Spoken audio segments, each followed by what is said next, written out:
안녕하세요. 저는 귀한 자식이 셋이나 있는 60대 여성입니다. 저에게는 아들 둘에 딸이 하나 있습니다.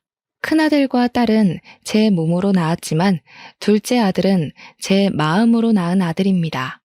그런데 이 못난 어미가 마음으로 낳은 아들의 가슴에 상처를 주는 일을 저질렀습니다. 그래도 우리 둘째는 저희 딸과 저희의 인생을 구해주었습니다. 그런 일을 한꺼번에 겪게 되어 이렇게 사연글을 남기게 되었습니다. 우리 둘째를 만난 건 아마 운명이었지 싶어요. 저희 집은 한 동네에서 오랫동안 살고 있었어요. 결혼해서 아이 둘을 낳고 지금까지 이 동네에서 이사했으면 했지 한 번도 다른 동네로 이사를 해본 적이 없었습니다. 큰아들이 초등학교에 들어가면서 친구를 사귀었더라고요. 친하게 지낸다며 친구를 우리 집으로 데려왔습니다. 우리 마을에 산다는데 저는 웬만한 집의 아이들을 다 알고 있지만 그 아이는 처음 보는 아이였어요. 빡빡 머리를 깎은 8살 아이는 저를 보며 수줍게 웃으며 머리를 긁적이더라고요. 환한 미소를 짓는 아이가 얼마나 예쁘던지 물끄러미 얼굴을 쳐다보았어요. 정말 웃는 미소가 예쁜 아이였거든요. 친구 집에 처음 놀러 왔다면서 어린애가 얼마나 얌전하고 의젓하던지 처음 보는 순간부터 그 아이가 제 마음을 파고들었습니다. 어디서 사느냐고 물어보니 저희 집 옆집에 산다는 것이었어요. 그 집에는 할머니 혼자 사시는 집이었습니다.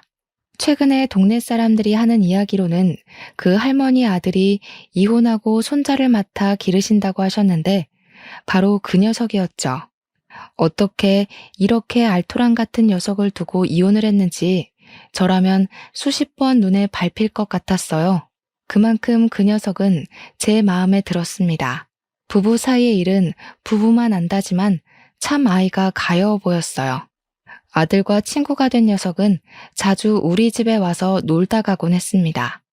아이는 잘하는데 손이나 바짓단이 달아 뜯어져 있거나 옷 한 벌을 오래 입고 다니고 있었어요.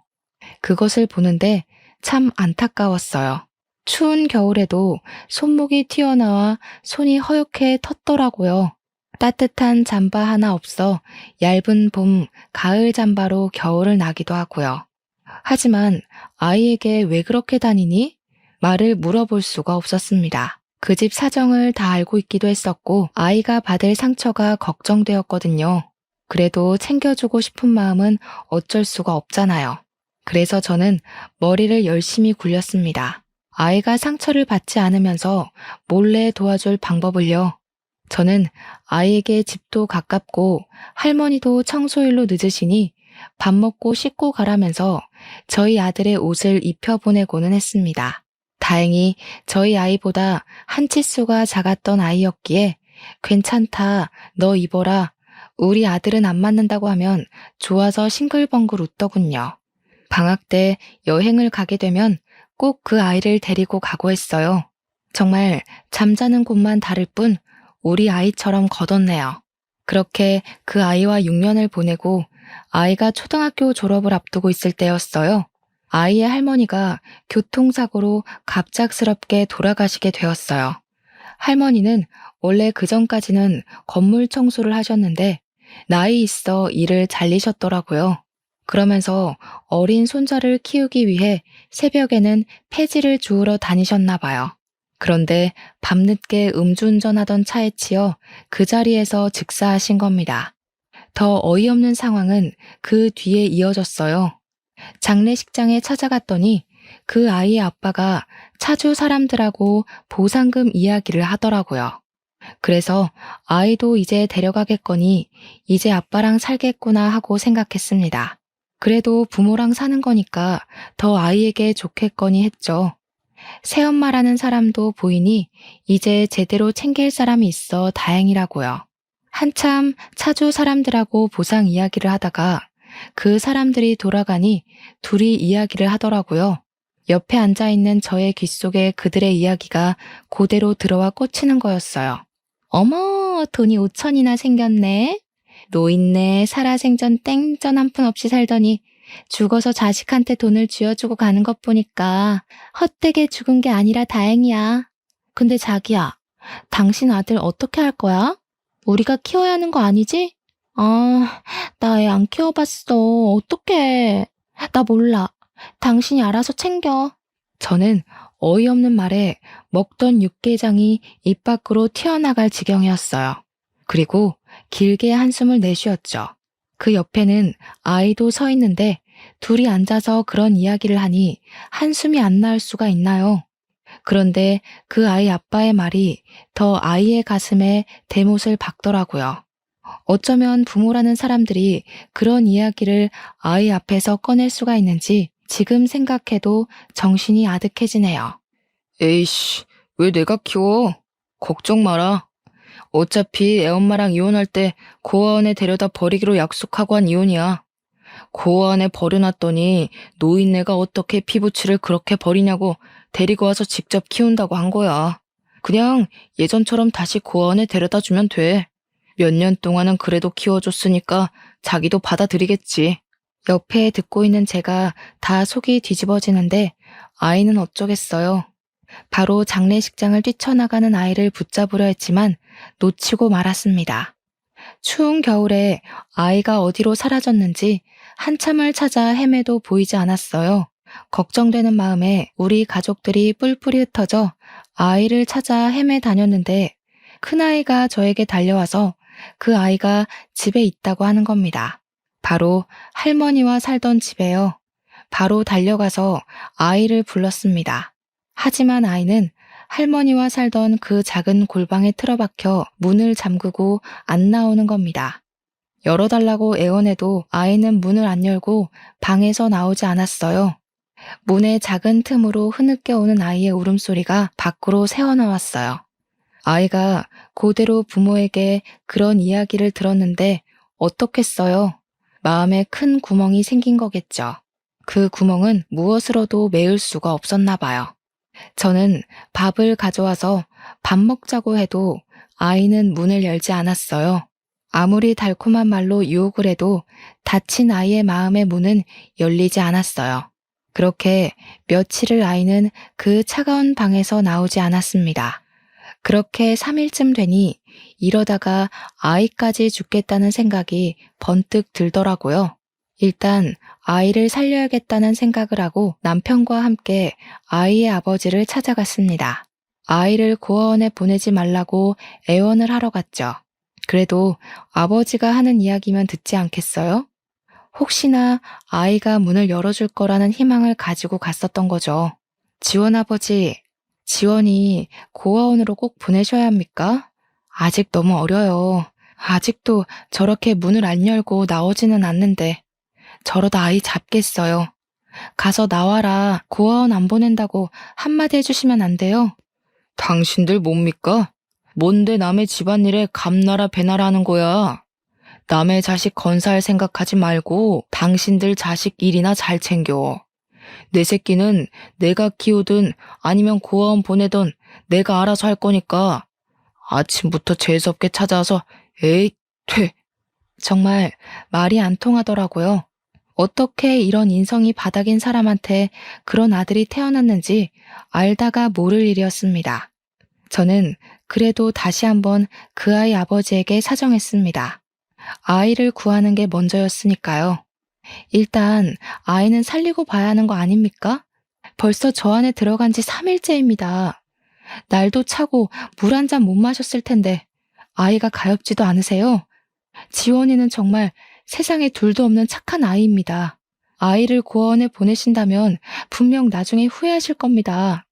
그렇게 그 애가 좋으면 당신이 데리고 살면 되잖아. 왜 여기까지 와서 사람 귀찮게 하는 거야? 내가 애 줄 테니까 데리고 가서 키워. 그러면 될 거 아니야. 아이씨, 당장 여기서 나가. 사람 짜증나게 하지 말고. 계속 이렇게 소란 피우면 경찰 부를 거야.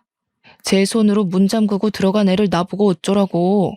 저는 아이 아버지의 말에 두 눈이 번쩍 뜨이더라고요. 어차피 잠만 할머니네 집에서 자던 거 그래 내가 거두자. 아들 하나 더 생기면 좋지 하고 생각했죠.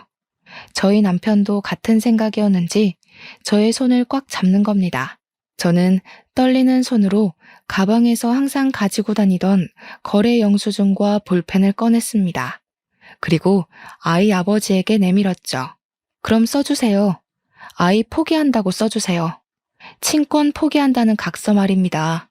그거 한 장 써주시면 당장 여기서 사라져 드릴게요. 거기에 아이 앞에 다시는 안 나타난다고, 그리고 아이 인생에 끼어들지 않겠다고 써주세요. 그럼 저희가 지원이 엄마 아빠가 되어줄게요. 그리고 꼭 도장이든 지장이든 찍어주십시오. 아이 아버지는 이상한 사람 보듯 저희를 위아래로 훑으며 쳐다보더라고요. 그리고 정말 저희가 귀찮았던 건지 아이가 싫었던 건지 얌전히 영수증에 양지원의 친권을 포기하고 앞으로 나와는 상관없는 아이다, 이렇게 쓰고 도장을 가지고 와서 찍어주더군요. 나중에 변호사 공증을 받으러 가니 전혀 효력이 없는 종이 조각이지만 그것은 아이를 설득하기에는 충분했습니다. 저는 아직도 밖으로 나오지 않고 할머니 골방에 틀어박힌 아이에게 문 틈으로 그 쪽지를 밀어넣었어요. 그리고 나직이 아이에게 말을 걸었죠. 제발 문을 열어주길 빌면서 말입니다. 지원아, 내 말 들리니?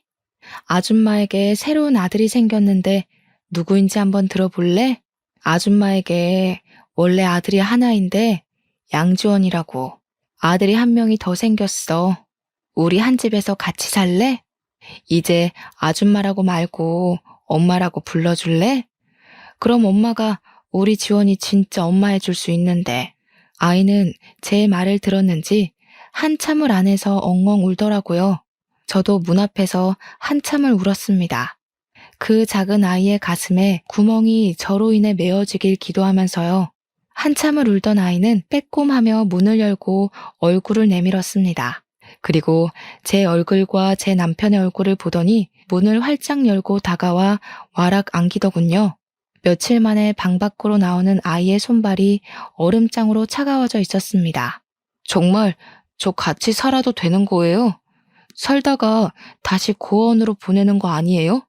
저 밥도 많이 안 먹고 청소도 열심히 할 수도 있어요. 진짜 착한 아들이 되어드릴게요. 아이의 말이 저의 가슴에 비수처럼 내리꽂혔습니다. 어린 아이의 입에서 그런 말을 듣다니 어른으로 참 미안해졌습니다. 아이의 빡빡 깎아 까슬거리는 머리를 쓸어내렸습니다. 당연하지. 그 쪽지 봤지? 이제 아빠가 안 찾아오실 거야.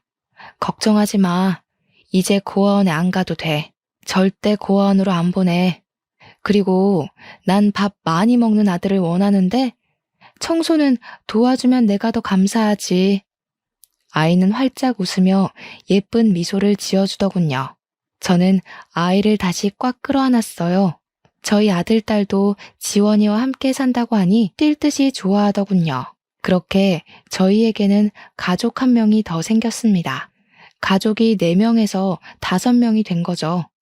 우리 둘째 아들은 저희 집에 살게 되면서 열심히 집안일도 도와주고 저희의 일도 도와주었어요. 저희 부부는 과일 도매업을 했기 때문에 새벽에 나가서 공판장에서 과일을 떼와서 그것을 거래처로 옮기는 일을 했습니다. 일의 특성상 새벽 일찍 움직여야 했는데 주말만 되면 둘째는 우리를 따라 나서서 과일 상자를 옮기는 겁니다. 괜찮다고 아직 어린애가 하기에는 너무 힘든 일이다 하고 말려도 아이는 스스로 주말이면 일을 도와주었어요. 상인들 사이에서는 둘째 아들 하나는 정말 잘 뒀다면서 칭찬이 자자했죠. 그렇게 뿌듯할 때가 없었습니다. 둘째 아들은 그 와중에 전교 1등을 놓친 적이 없는 수재였습니다. 그렇게 새벽마다 도와주고 저녁에는 동생의 공부도 꼼꼼히 확인해주면서 집안일도 알뜰살뜰 도와주는데 어떻게 그 녀석을 싫어할 수가 있겠습니까? 저희의 학비 부담을 덜어주겠다며 아이는 더 좋은 대학을 포기하고 전액 장학금을 받을 수 있는 대학을 선택해서 들어갔습니다. 내가 너 학비를 위해 적금 들어놓았다. 그러니 더 좋은 대학교 선택해라 하고 말하니 아들은 자신의 과는 이 대학교가 더 좋다 하면서 그 돈은 부모님 노후 자금으로 쓰라고 한사코 거부하는 겁니다. 이렇게 잘 자란 내 새끼들은 각자 사회에 나가서 한 자리씩 차지하니 참으로 인생 잘 살고 아이들 잘 키웠다고 생각했습니다. 그렇게 대학도 졸업하고 저희 둘째 아들은 서울에 직장을 다니면서도 주말마다 집으로 내려와 새벽마다 일을 도와주었어요. 정말 대견하고 장하단 생각이 들면서도 걱정이 되었습니다. 가까운 길도 아니고 왕복 3시간이나 걸리는 거리를 매주 빼놓고 오는데 미안하지 않을 부모가 어디 있겠어요. 그만하라, 너 힘들다, 우리는 괜찮다 해도 둘째는 고지 듣지를 않더라고요. 부모님이 고생하는데 어떻게 아들이 가만히 있냐 그러는 겁니다. 정말 마음이 아리고 고마웠습니다. 그리고 매주 아들 얼굴 보니 또 좋았습니다. 그런데 어느 날은 병원에서 전화가 왔습니다. 둘째 아들이 오다가 교통사고 났다고 병원으로 오라는 겁니다. 아들은 응급실로 들어온 저희를 보고 두 눈을 동그랗게 뜨더군요. 어머니, 아버지, 어떻게 알고 오셨어요? 저는 전화 안 드렸는데 병원에서 연락한 거예요. 아유, 별로 다치지도 않았는데 괜히 놀라시게. 저 정말 괜찮아요. 저는 아들의 손을 꽉 잡았어요. 도대체 무슨 일이 있었던 거야? 오다가 대충 들으니 국도에서 사고가 났다던데. 어떻게 사고가 났길래 차가 다 망가져? 여기 앞에 경찰말로는 상대방 운전자가 쇠파이프로 차를 망가뜨렸다고 하던데. 어떻게 된 거야? 너는 많이 다치지 않았어? 그 피는 뭐니? 아이는 얼굴에 감긴 붕대를 손으로 짚으며 어색한 미소를 저희에게 지어 보였습니다. 오다가 국도 넘어오는데 너무 어두워서 좀 천천히 갔더니 뒷차가 몇 번인가 클렉슨을 울리더라고요. 빠르게 간다고 갔는데도 불만이었는지 갑자기 제 앞으로 끼어들어오더니 급정거하며 멈춰섰어요. 그런데 운전자가 차에서 내리면서 쇠파이프를 가지고 다가오더라고요. 그 쇠파이프로 제 차를 내리쳤어요. 어떤 미친놈이 그런 짓을 한다니? 어디 더 다치진 않았고? 아유, 세상에, 뉴스에 미친놈 천지라더니 여기도 있었나 보다. 어디 얼굴 좀 보자. 다른 곳은 괜찮은 거야? 아이고, 내 새끼 눈에 보기도 아까운 자식을 이렇게 만들어놨네. 잡히기만 해봐 아주. 그냥 혼을 내줘야겠어. 잡을 수는 있다니? 둘째는 제 손을 꽉 잡으며 웃더라고요. 얼굴이 차 유리에 긁혀 살짝 찢어진 거 말고는 다친 곳 없어요. 너무 걱정하지 마세요. 경찰에게 들으니 잡는 건 쉽지 않나 봐요. 벌써 비슷한 사건이 몇 건인가 있어서 쫓고는 있는데 증거가 부족한가 봐요. 방범 카메라 하나 없는 국도만 골라서 그런 범행을 저지른 데다가 얼굴에는 마스크하고 모자까지 써서 찾기도 힘들고요. 하필 제 차는 블랙박스까지 같이 파손되는 바람에 그 장면이 안 찍혔나 봐요. 다행히 그 사람 손에 특이한 문신을 봐서 말해주었어요. 제이라는 문신을 손목에 새겼더라고요. 저는 길게 한숨을 내쉬었어요. 그래도 크게 안 다친 게 다행이다. 차만 그렇게 만든 게 천만에 다행이다 하고 넘겨야 했습니다. 속이 타도 어쩌겠어요. 경찰에서는 범인을 잡는 게 어렵다는 통보만 남기고 사건을 종결시켜 버렸습니다. 둘째 차가 파손당하고 한동안 저희에게 못 내려오니 그래, 위험한데 잘 됐지 싶기도 했어요. 하지만 금세 다시 차를 사서 저희한테 다시 오더라고요. 그렇게 시간이 흘러가고 저희 막내딸이 결혼하고 싶은 사람이 있다고 남자친구를 데리고 온다는 겁니다. 잘 됐다. 그래, 다들 홍기가 차가니 세 놈 중에 한 놈이라도 빨리 결혼시켜야겠다는 생각이 들었습니다. 큰 놈은 연애는 하는데 결혼 이야기는 코빼기도 안 하고 둘째는 일하랴 주말이면 이곳에 오는데 연애할 틈이라도 있겠어요. 넌 여자도 없냐 하고 말하면 그냥 말을 얼버무리는 통에 더 이상 말도 못 꺼냈습니다. 숫기가 없는지 아니면 연애에 재능이 없는지 제 눈에는 이렇게 이쁘고 잘생겼는데 여자들 눈이 삔 것인지 알 수가 없었어요. 그렇게 딸의 남자친구와 주말에 밥 한번 먹자면서 가족끼리 모였습니다. 말끔하게 차려입은 딸의 남자친구를 보는데 어쩜 그렇게 예쁘장하게 보이던지 옷도 잘 입고 사람이 참 말쑥하게 생겼더라고요. 딸은 남자친구를 소개해주며 큰오빠와 작은오빠라며 차근차근 그에게 설명하고 악수를 했습니다. 딸의 남자친구와 웃으며 악수를 하던 둘째 아들의 얼굴이 순식간에 굳어지는 겁니다. 그러더니 입을 꽉 다물더라고요. 저는 대수롭지 않게 생각하고 밥을 차렸습니다. 다들 식사를 시작하고 한참 밥을 먹고 있는데 작은 아들이 딸의 남자친구를 바라보는 눈빛이 싸해졌어요. 물끄러미 딸의 남자친구를 지켜보다가 말을 걸더라고요. 혹시 집이 이 근처 사시는 겁니까? 집이 어느 방향이시죠? 밤에 운전을 자주 하시나요? 그런데 몇 날 몇 시에 국도로 운전하신 적 있으세요?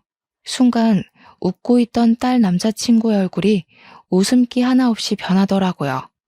그러더니 다시 입가에 옅은 미소를 띠며 말을 이었습니다. 그건 왜 물으시는 겁니까? 이 근처에 살면 안 되는 건가요? 밤에 운전이요? 가끔 드라이브는 하죠. 여자친구랑요. 그리고 일일이 언제 어디를 운전했는지 기억을 하시고 다니시나 봐요. 혜진이 말로는 똑똑하다더니 정말 기억력이 좋으신가 봐요. 네, 제가 좀 머리가 좋아서 한 번 본 거 잘 잊지를 못합니다. 제가 몇 달 전에 정말 황당한 일을 당한 적이 있는데 갑자기 뒷차가 앞으로 끼어들더니 미친놈이 쇠파이프를 들고 제 차를 박살을 내놨거든요. 개새끼가 얼굴은 들키기 싫었는지 모자에 마스크까지 쓰고 있었는데 손목은 왜 가릴 생각을 안 했는지 몰라요. 안 들킬 자신감이 쩔었나? 둘째 아들은 자리에서 일어나더니 딸 남자친구의 손목을 잡고 소매를 걷어내더군요. 그곳에는 쥐라는 문신이 새겨져 있었습니다. 둘째 아들의 얼굴이 순식간에 일그러졌습니다. 딸의 남자친구는 자리를 박차고 일어났습니다. 와, 씨. 지금 저를 그 운전자라고 착각한 겁니까? 진짜 황당하네. 여자친구 집에 인사 와서 범죄자 취급을 당하고. 뭐 이런 경우가 다 있죠? 죄송합니다, 어머니. 아버님, 제가 지금 진정이 되지 않아서 다음에 다시 인사드려도 될까요? 미안해, 혜진아. 나 오늘은 기분이 더러워서 그냥 가야겠다. 그렇게 말하며 딸의 남자친구는 그냥 밖으로 나가버렸습니다. 딸은 둘째를 노려보더라고요. 오빠, 지금 무슨 경우야? 지금 저 사람을 정말 그 운전자랑 착각한 거야? 그 사람 손목에 제 문신이었다며. 저 사람은 쥐 문신이야. 이걸 어떻게 책임질 거야? 빨리 가서 사과해. 빨리. 저 사람 진짜 화 많이 났잖아. 맞아, 저놈이야. 저놈이 그 운전자야. 그러니까 너도 정신 차리고 다시는 저 새끼 만날 생각하지 마. 너랑 어울리기에는 너무 질이 나쁜 놈이야. 지금 찔리니까 그냥 가는 거잖아. 딸은 두 눈을 동그랗게 뜨더니 둘째 아들을 밀쳐냈습니다. 무슨 증거로 그렇게 말하는 거야? 오빠, 내가 결혼하는 거 싫어? 그래서 그래? 오빠가 내 친오빠면은 내가 좋아하는 사람 데려왔다고 그러겠어? 그리고 내가 그런 사람이면 몰라봤겠냐고. 나 저 사람하고 1년 넘게 사귀었어. 그런데 그런 걸 몰랐겠냐고. 저 사람하고 헤어지면 오빠가 책임질 거야? 오빠가 사람 착각한 거야. 문신도 다르잖아. 진짜 어이가 없다. 나 오빠가 저 사람한테 사과하기 전에 오빠 안 볼 거야. 딸은 그렇게 소리를 치고서는 남자친구를 따라 밖으로 나가버렸어요. 저는 둘째를 붙잡고 다시 물어보았습니다. 확실히 알아야 할 것은 알아야 했으니까요. 물론 둘째의 성격을 잘 알고 있으니 그 아이를 믿었지만 그렇다고 확실한 것 없이 딸의 남자친구를 의심할 수 없었으니까요. 정말 확실히 그 사람이 맞는 거냐? 어두워 얼굴도 제대로 못 봤다며. 나중에 그 차도 대포차라고 밝혀졌다며. 그런데 어떻게 그 사람이라고 확신을 할 수 있는 건데? 문신도 다르고 네가 이번에는 너무 경솔하게 판단한 것 같아. 둘째 아들은 자신의 머리를 짚으며 길게 한숨을 내쉬더라고요. 네, 분명합니다. 제이로 잘못 본 것은 쥐의 동그란 밑부분이 소매로 가려져서 착각한 것 같아요.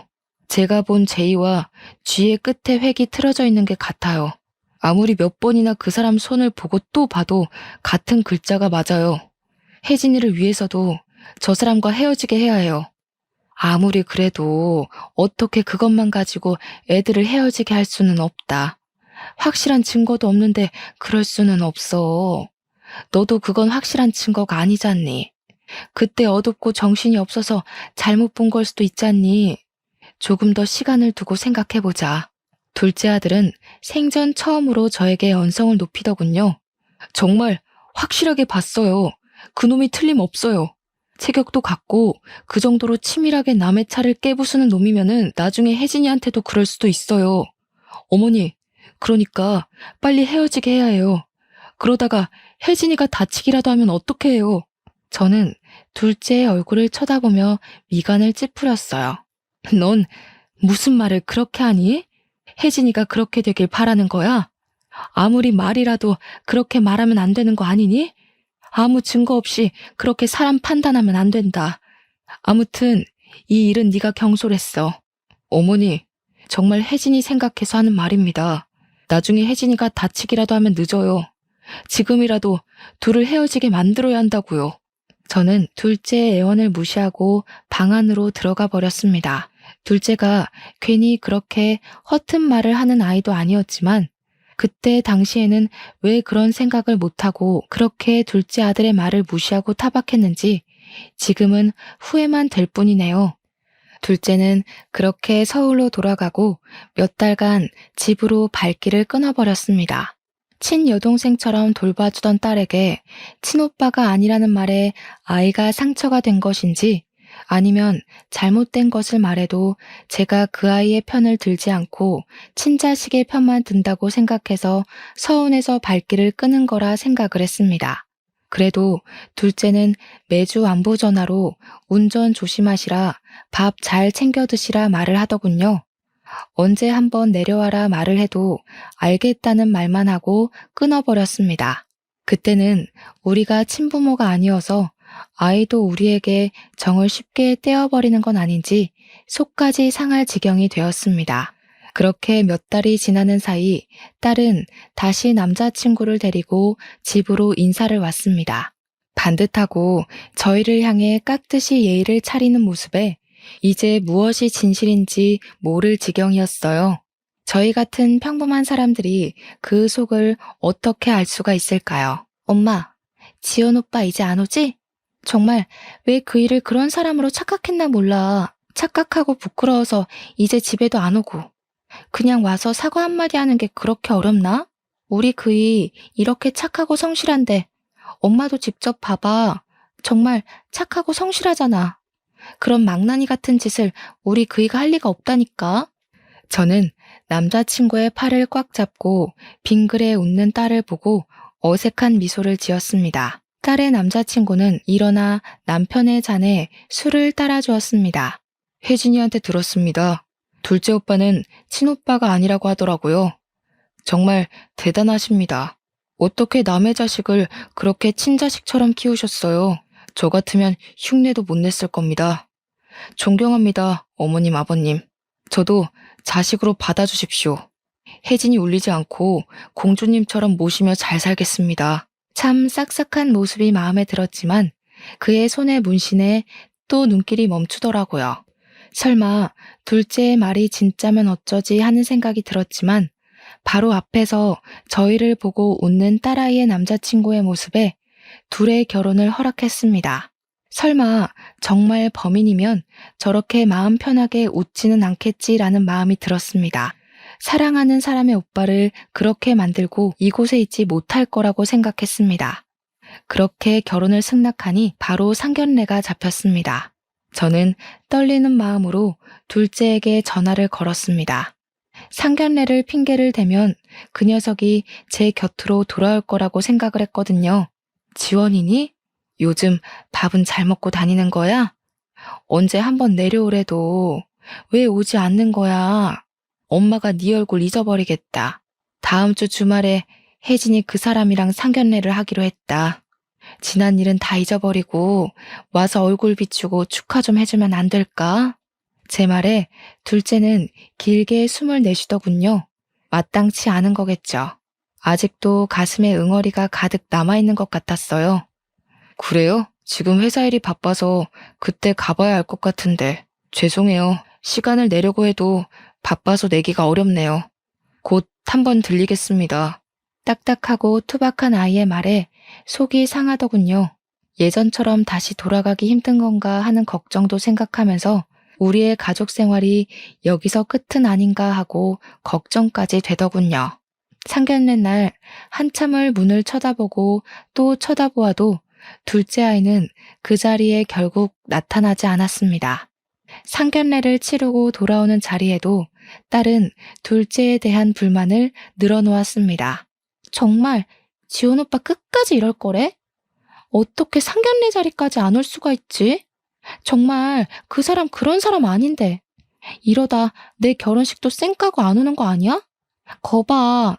검은 머리 짐승 거두는 거 아니라는 말 틀린 거 하나 없지? 자기 불리해지니까 나타나지도 않잖아. 이혜진, 말 조심하네? 그래도 너희 오빠야. 사실 나도 아직 너희 남자친구가 범인일 수도 있다는 생각한다. 너희 둘째 오빠가 허튼 소리 할 사람이든 한 번도 우리 속상하게 한 적 없는 애다. 지금은 회사 일이 바쁘다잖아. 상견례에 못 올 수도 있지. 엄마까지 왜 그래? 정말 우리 그이 그런 사람 아니래도? 와, 진짜 양지원 와서 분명하게 말을 밝혀야 할 거 아니야. 이렇게 우리 그이 범죄자로 만들어 놓고 엄마는 친자식 말 못 믿어? 엄마는 주원 자식 말 믿을 거야? 이 만담으로? 이게 친자식 주원 자식이 어딨어? 내 배 아파서 안 나왔을 뿐이지 너희들보다 우리한테 더 잘해. 너희가 어디 한 번 새벽에 일어나서 우리 일 도와줘 봤니?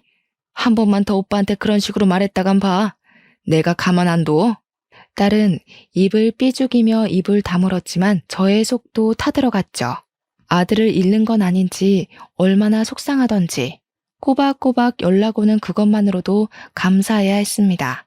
그렇게 시간을 흘러가고 한참 거래처에 과일을 다 배송하고 돌아오는 길에 딸에게 전화가 오는 겁니다.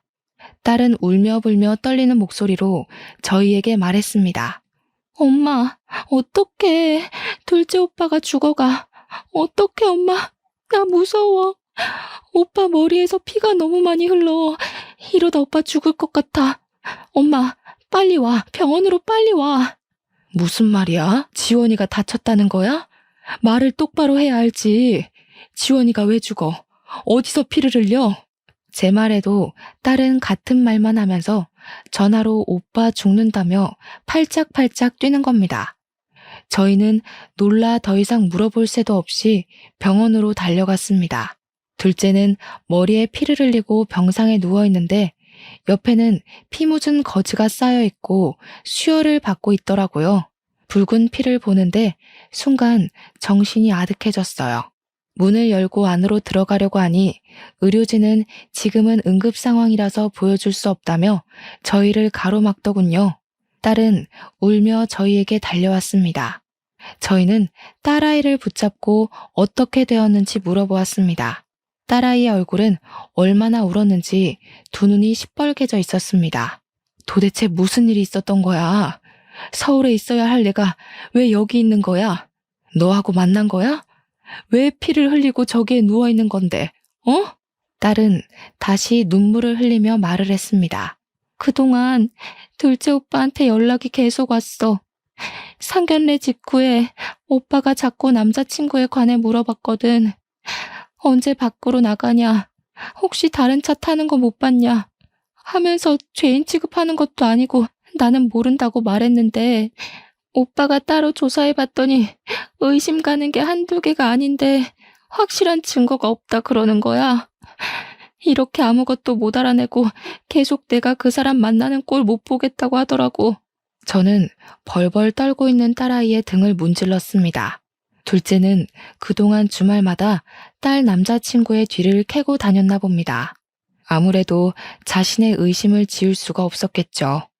거기다 저희가 다 정색을 하니 저희한테 말도 못 꺼냈었나 봐요. 그 말을 듣는데 심장이 미어지더군요.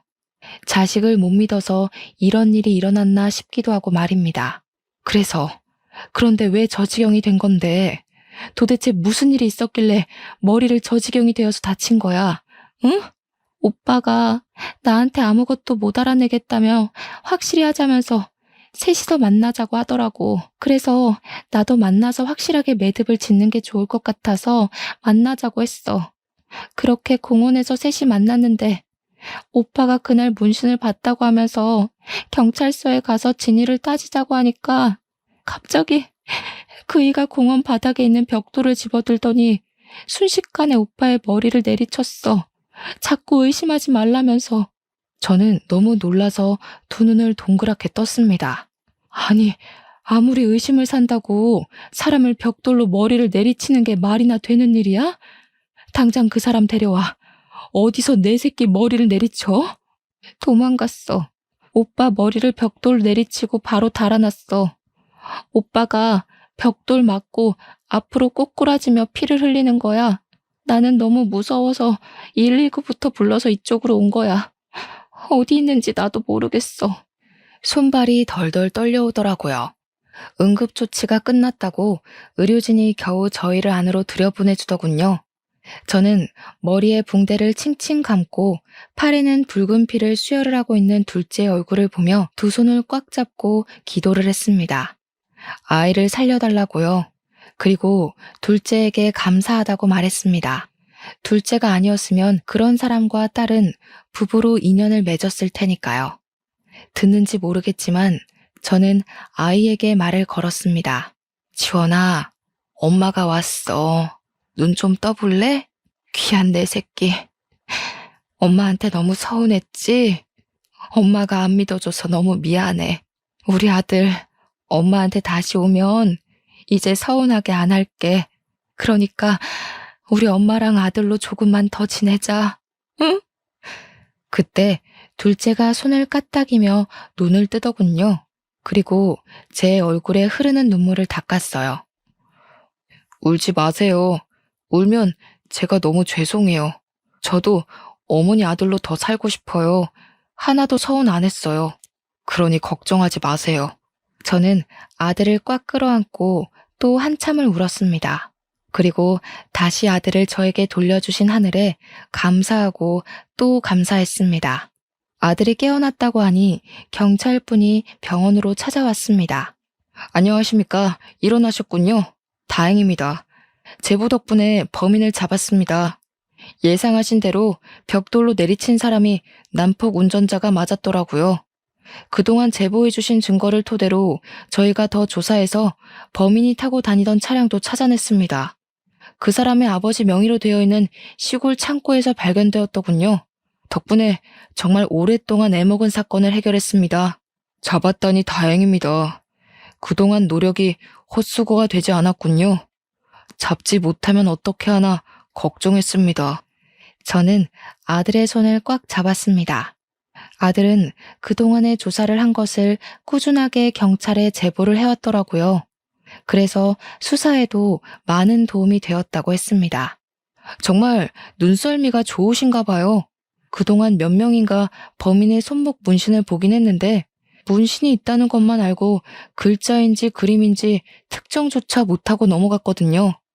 덕분에 미제 사건으로 끝날 수도 있는 사건을 해결하게 되었습니다. 그런데 아직 추가 증언을 해주셔야 해서 회복하시면 경찰서로 방문을 해주셔야 하는데 괜찮겠습니까? 아들은 그렇게 하겠다고 말을 했습니다. 경찰의 말을 옆에서 잠자코 듣고 있던 저희 딸이 조심히 자리에서 일어나 둘째에게 사과했습니다. 오빠, 정말 미안해. 내가 오빠를 못 믿었어. 친오빠가 아니란 말 진심이 아니었어. 그냥 속상해서 꺼낸 말이야. 용서해줘. 그리고 나를 그렇게 생각해줘서 너무 고마워. 그리고 일어나줘서 너무 고마워, 오빠. 아들은 울고 있는 딸의 등을 토닥였습니다. 됐다. 뭐 오빠가 되어서 여동생 투정도 못 받아들일 만큼 속 좁은 오빠는 하기 싫다. 용서고 뭐고 우리는 가족이잖아. 그런 게 무슨 의미가 있어. 오빠가 할 일을 한 거야. 그만 울어 못나나. 넌 울면 더 못생겨지더라. 딸은 둘째를 꽉 끌어안고 한참을 울더라고요. 아들이 퇴원하고 저와 둘째는 손을 꽉 잡고 경찰서로 향했습니다. 아직 해결하지 못한 일이 있으니 마무리를 짓고 와야 했으니까요. 그곳에서 다시는 꼴 보기 싫은 딸의 남자친구가 앉아서 조사를 받고 있더라고요.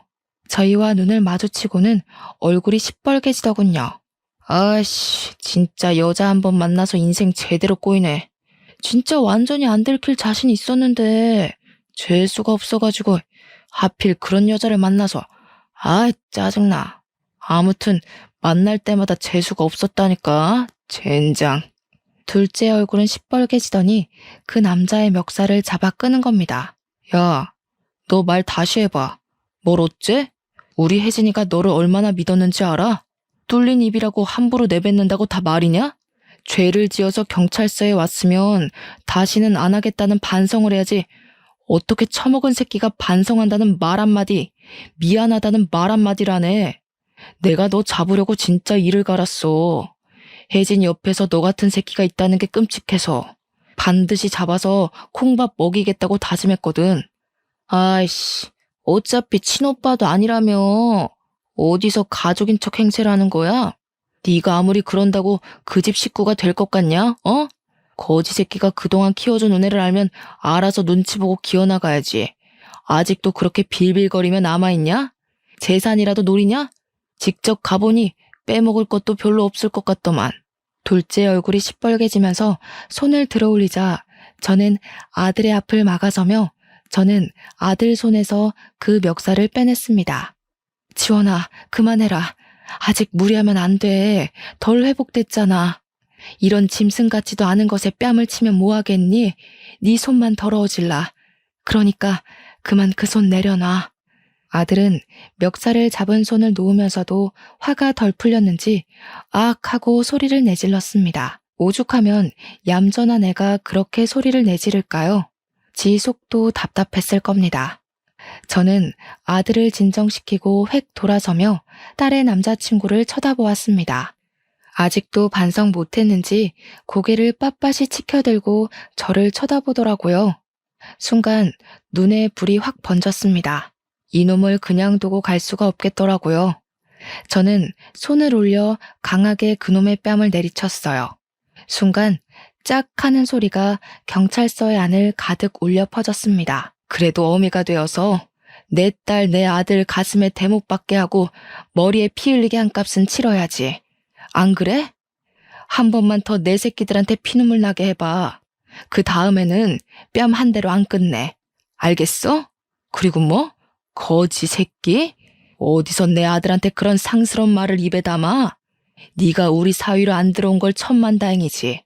나는 오늘부터 하늘에 감사기도 드릴 거다. 가자 지원아. 엄마 손 잡아. 그렇게 말하고 저는 아들의 손을 꽉 잡고서 경찰서 밖으로 나왔습니다. 아들은 밖으로 나오며 저의 손을 꽉 잡고 방긋거리며 환하게 웃더군요. 다시는 그런 미소를 못 볼까봐 얼마나 가슴을 졸였던지 다행히 아들은 그 웃음을 다시 저에게 지어주었습니다. 아들은 지금은 후유증 없이 잘 회복하고 잘 지내고 있습니다. 결혼도 하고 예쁜 손녀도 둘이나 낳아주었습니다. 지금은 곁에 있고 싶다고 서울 생활도 접고 집 근처에 살면서 주말마다 일을 도와줍니다. 괜찮다고 하는데도 꼬박꼬박 도와주는 아들을 보며 대견하고 예쁜 내 새끼를 잃었을 뻔 생각을 하니 지금도 마음이 울컥합니다. 요즘 뉴스를 보니 정말 별의별 사람이 다 있더라고요. 여러분도 꼭꼭 안전운전하시고 이런 일 당하시면 적극적으로 신고해서 다시는 그런 일 없게 막아야 할 것 같아 사연을 올리게 되었습니다. 아무튼 저의 이런 사연을 들어주셔서 정말로 감사합니다.